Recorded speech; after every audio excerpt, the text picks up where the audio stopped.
In this guide, I'm going to show you how to play 1v1 duels in REDLINER Roblox.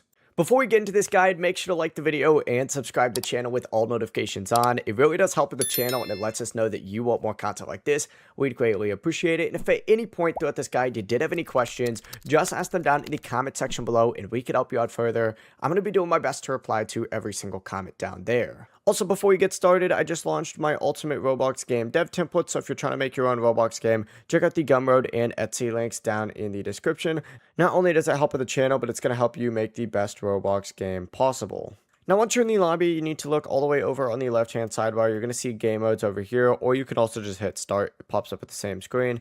You're going to see 1v1 duels on here. Essentially, go ahead and select this, and these are a 1v1 mode where you just fight one other player with a set number of lives. Once the match starts, use your movement, dashes, attacks, parries, and abilities to beat the other player. Obviously, try not to spam randomly. Instead, try and time your attacks perfectly and use the parry whenever your opponent actually swings at you. I'd recommend doing this first before you run into a different game mode like Battlegrounds or Wingman, just so you learn the process perfectly. It'll help you out. But keep practicing because obviously higher level players are harder to beat. That is, you can play 1v1 duels.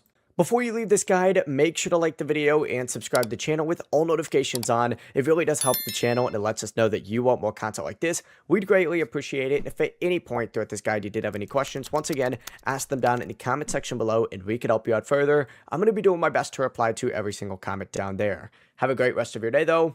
Peace.